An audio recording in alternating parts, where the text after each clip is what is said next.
한 사람씩 내 집을 아니오는 없고. 옆에 분 보고 인사합시다. 여기 나오신 거 축하합니다. 서울에서 흑인 병사 두 사람이 택시를 타고 의정부로 가고 있었습니다. 근데 신호대기를 하는데 옆에 아는 택시 기사가 와가지고 서로 아는 척을 하면서 창문을 열고 물어요. 오늘 손님 많이 태웠어? 그랬더니 이 택시 기사가 하는 말이 연탄 2장 실었어 그랬어요. 그러고 의정부까지 간 거예요. 가가지고 흑인 병사가 묻습니다. 요금이 얼마나, 우리 두 사람 얼마나 나왔습니까? 그랬더니 10,000원이라고 그랬어요. 그랬더니 400을 딱 주는 거예요. 기사가 깜짝 놀라가지고 이게 뭡니까? 10,000원이라니까요. 당신 그랬잖아요. 연탄 2장 실었다고. 연탄 2장 값 주면 되는 거 아니에요? 꼼짝없이 당했다는 거예요. 옛날에 우리가 참 비하하는 일을 많이 한다고요. 우리 한국 사람들이 굉장히 자기보다 못한 사람 깔아뭉개고 짓밟아버리고 아주 못된 근성들이 있어요.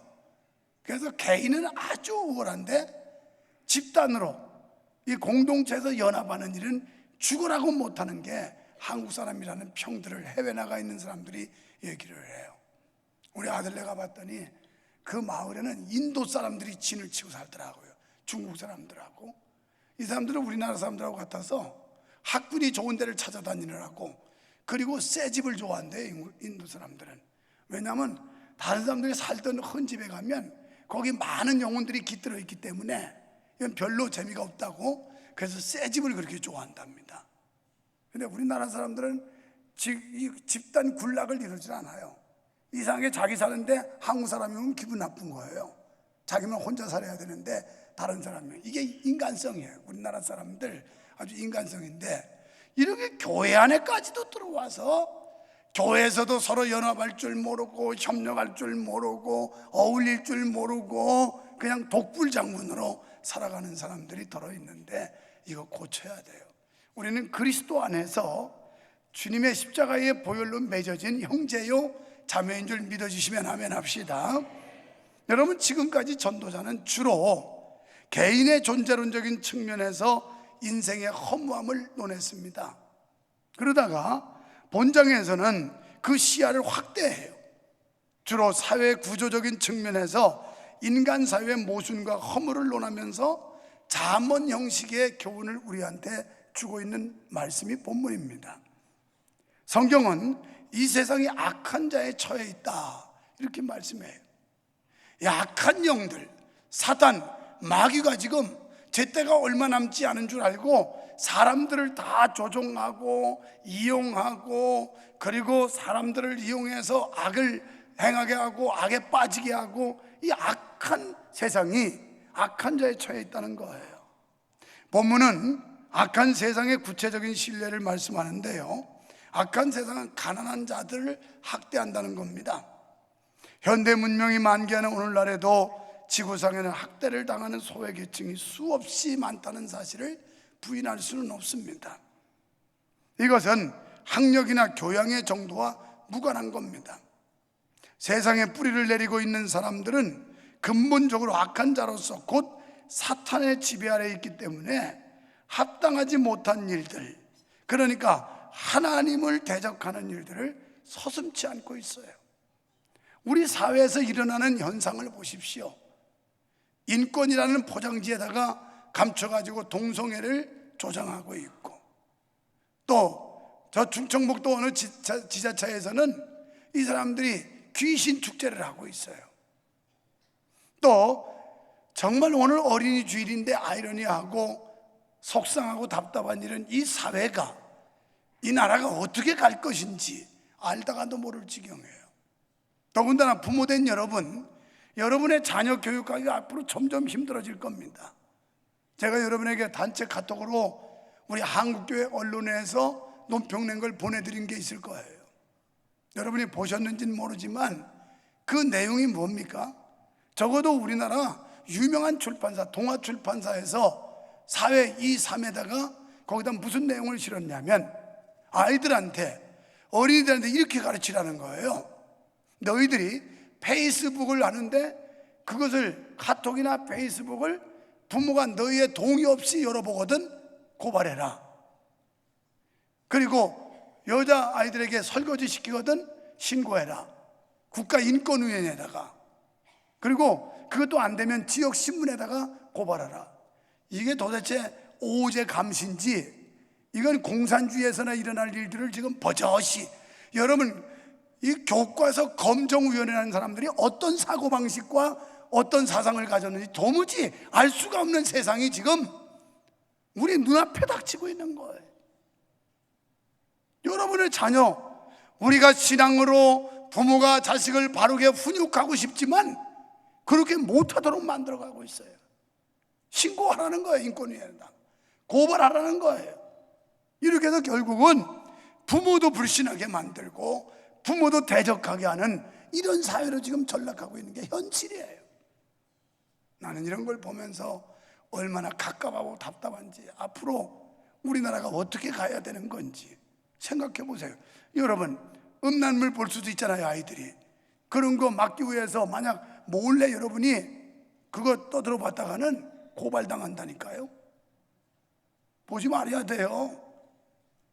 이거 어디서 이렇게 못된 쪽으로 아이들을 교육을 하고 있는 게 현실이에요. 남의 일이 아니에요. 여러분의 자녀의 일이고 여러분의 손주들을 향한 일이란 말이에요.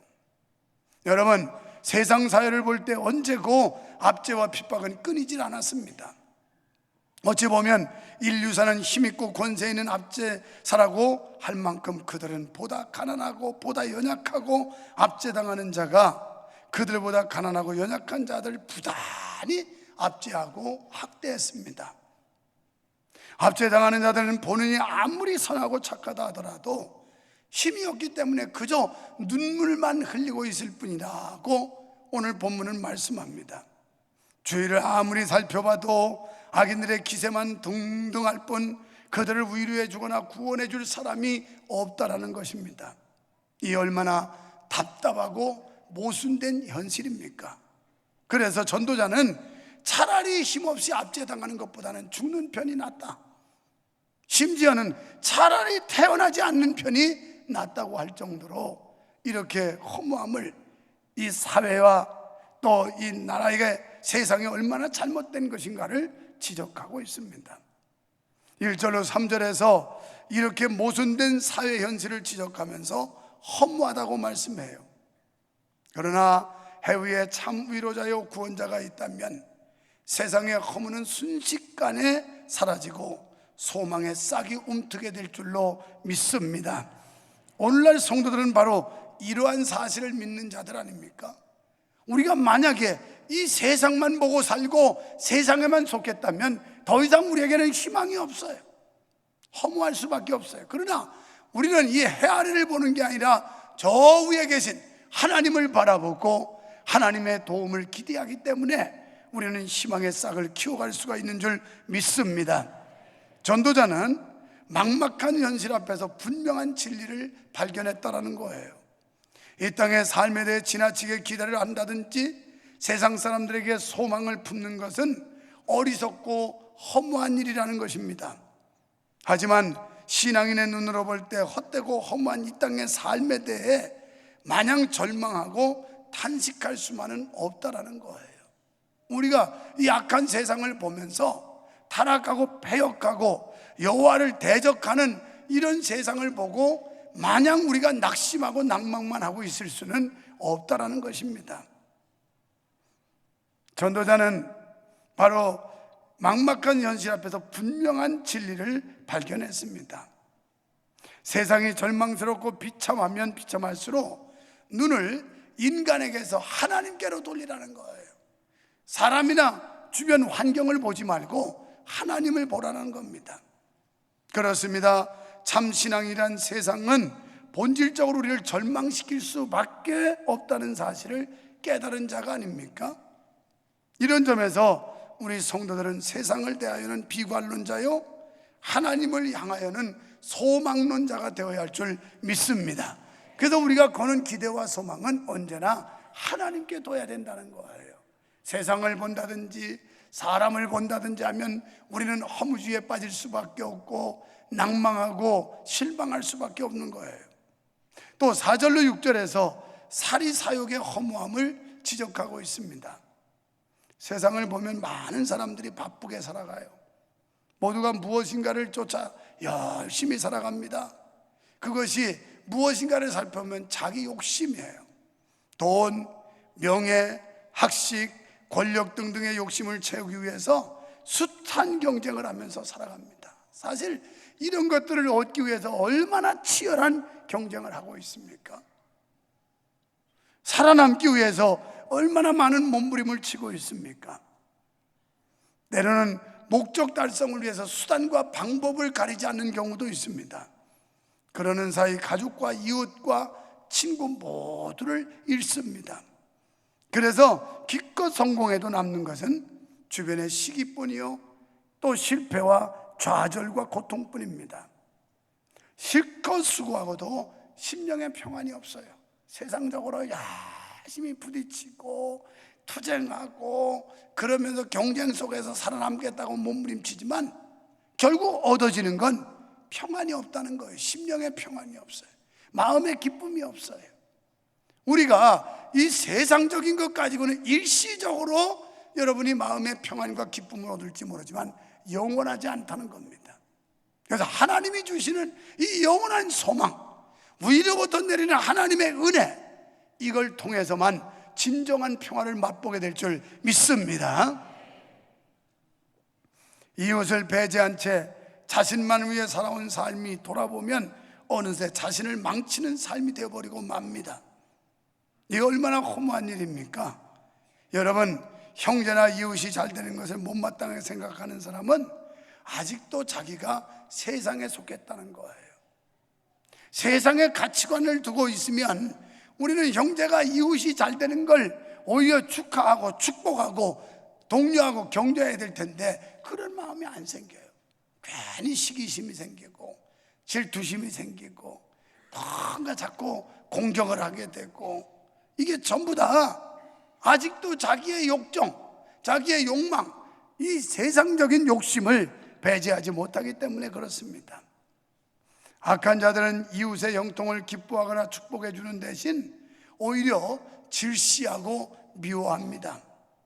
우리 성도들은 그리스도의 마음을 가져야 됩니다.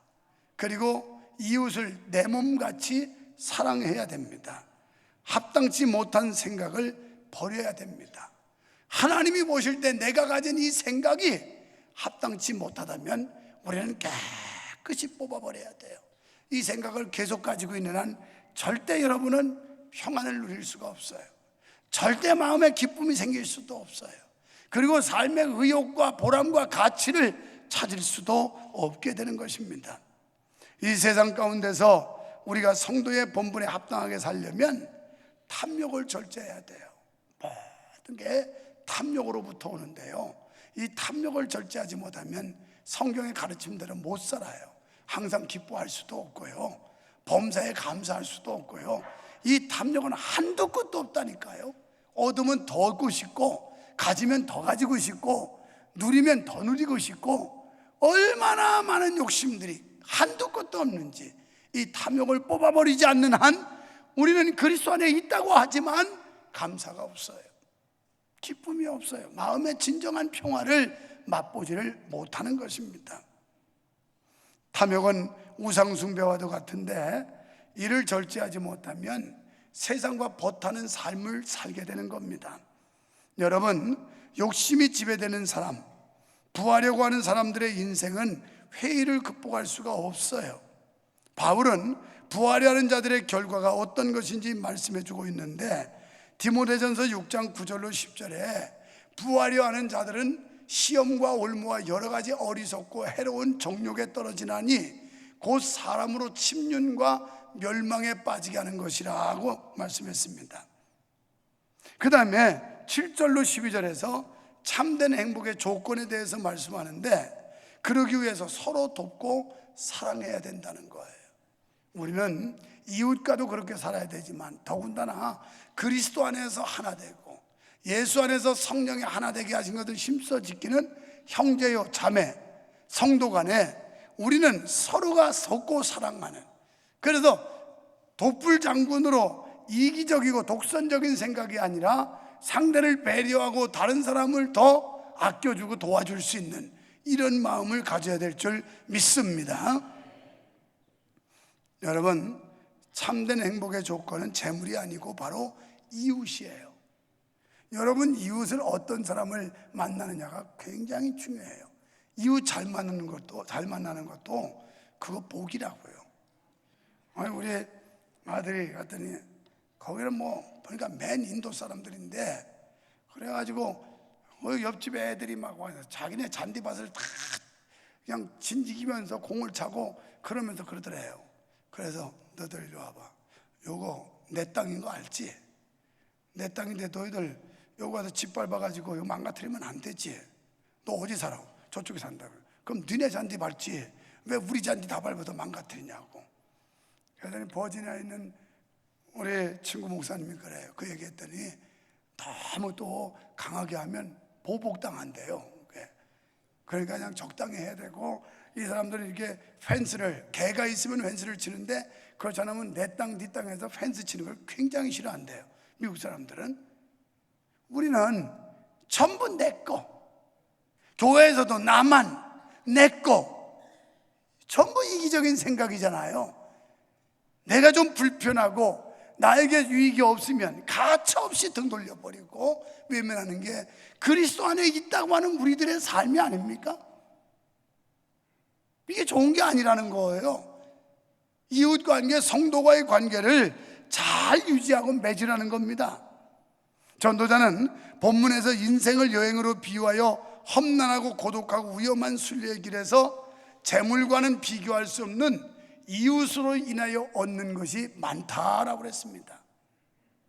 여러분, 그리스도 안에서 만난 우리들 좋은 이웃이 되기를 축원합니다. 그러려면 이웃끼리 서로 격려해야 된다는 거예요. 자꾸 다른 사람을 북돋아주고 기분 좋게 해주고 이래야 됩니다.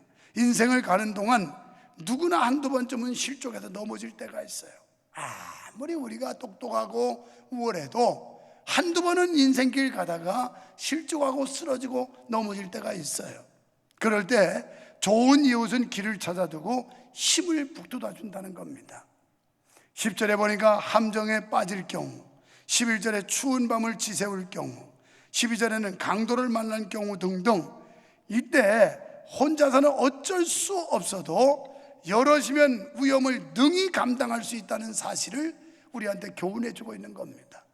그러니까 여러분이 신앙생활하면서 여러분 홀로 신앙을 가지면 쓰러져도 아무도 여러분을 세워줄 사람이 없어요. 그런데 주변에 좋은 이웃들을 많이 두고 있으면 그분들이 자꾸 와서 격려하고 우리를 또 채근해주고 가르쳐주고 이래서 바로 세워줄 수 있는 거예요. 그렇기 때문에 교회에서는 좋은 이웃관계, 이 초대교회처럼 교제의 관계를 가지라고 우리가 목장 제도를 해서 작은 그룹들이 모이고 그 목장들을 연합을 해서 교구를 형성하고 이래서 서로 협력하고 서로 배려하고 서로 다른 사람을 격려하는 이런 모임을 갖게 되는데, 이게 바로 초대교회가 했던 일들이에요. 그러니까 그냥 예배 1시간 달랑 드리고 간 것으로 끝나는 게 아니라 우리는 서로 주중에도 그리고 여러 기관에 들어가서 교류하고 교제하고 협력하는 이 일을 등한시하면 안 된다는 거예요. 그래서 우리는 좋은 이웃을 얻어야 되는데, 여기 10절에 이웃이 행복의 조건 중 하나면 좋은 이웃을 얻기 위해 노력하라는 겁니다. 그러기 위해서는 내가 먼저 타인의 좋은 이웃이 돼야 돼요. 저 사람이 나의 좋은 이웃이 되어주기를 기대하는 게 아니라 내가 먼저 다가가서 다른 사람에게 좋은 이웃이 되어라. 10절에 보니까 저희가 수고함으로는 서로 봉사하고 희생해야 한다는 뜻이에요. 수고해야 된다. 다른 사람을 위해서 좋은 이웃이 되기 위해서는 그 사람을 위해서 희생하고 봉사하고 뭔가 섬겨주라는 거예요. 우리가 좋은 이웃을 얻기 위해서는 내가 먼저 선한 사마리아인이 되어야 하는 겁니다. 어려움 당한 사람, 강도 만난 나그네를 오히려 먼저 가서 찾아가지고 싸매주고 하는 이런 일들을 먼저 하라는 거예요. 결론적으로 우리에게 가장 좋은 이웃은 예수 그리스도이신 줄 믿습니다. 그렇습니다. 우리 인생 여정 곳곳에 사나운 맹수와 흉악한 강도가 도사리고 있어요. 아무도 안심할 수 없어요. 아무도 방심하면 안 돼요. 얼마나 이 흉악한 이리와 맹수들이 도사리고 있는지 영적으로. 그래서 잠언 1장 11절로 12절에 대적이 숨어 기다리며 산채로 통으로 삼키겠다고 한다라고 말씀했습니다. 사탄은 죄악의 올무와 허영의 함정과 박해와 모략의 칼을 가지고 오늘도 순례자들을 해치려고 잠복해 있고 매복해 있고 기회를 찾고 있다는 거예요. 그래서 베드로전서 5장 8절로 9절에 근신하라 깨어라 너희 대적 마귀가 우는 사자같이 두루 찾으며 삼킬 자를 찾고 있다는 거예요. 누구라도 약점을 보이면, 누구라도 허점을 보이면 가차없이 와서 공격해서 우리 생명을 해할 이런 태세를 갖추고 있다는 겁니다. 그래서 우리는 영적으로도 육적으로도 깨어 있어야 된다는 겁니다. 우리는 영원히 우리 인생의 동반자 되시는 주님이 함께 하시니 넉넉히 이기게 될 줄로 믿습니다. 우리를 향하신 하나님의 사랑을 누구도 끊을 자가 없다는 사실을 믿으시면 아멘 합시다. 로마서 8장 31절에서 하나님이 만일 우리를 위하시면 누가 우리를 대적하겠느냐는 거예요. 하나님이 여러분의 편, 하나님이 내 편, 하나님이 우리 교회의 편이 되면 어떤 세력도, 어떤 악의 세력도 감히 우리를 해칠 수가 없다는 것입니다. 예수 그리스도, 그분이 영원히 우리를 천국까지 인도하실 좋은 이웃이요 선한 목자가 되시는 줄 믿습니다.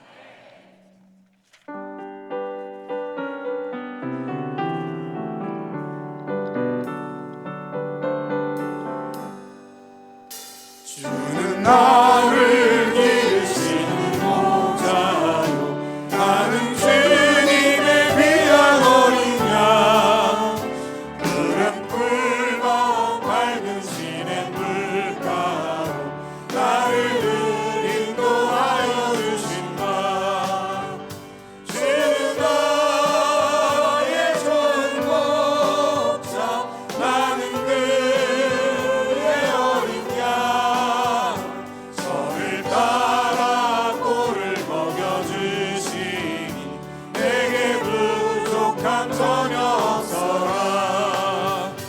예쁜 새를 노래하는 아침과 노을 비키는 콜마노네 사랑하는 나의 목자 음성 나를 언제나 불러주신다.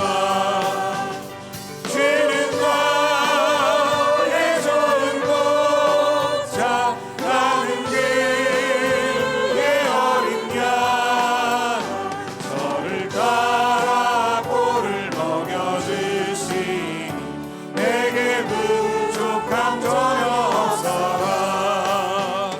못된 짐승 나를 해치 못하고 거친 비바람 삼지 못하리. 나의 주님 강한 손을 펴주사 나를 주야로 지켜주신다. 주는 나의 좋은 목자 나는 그의 어린 양 저를 따라 꼴을 먹여주시니 내게 부족함 전혀 없어라.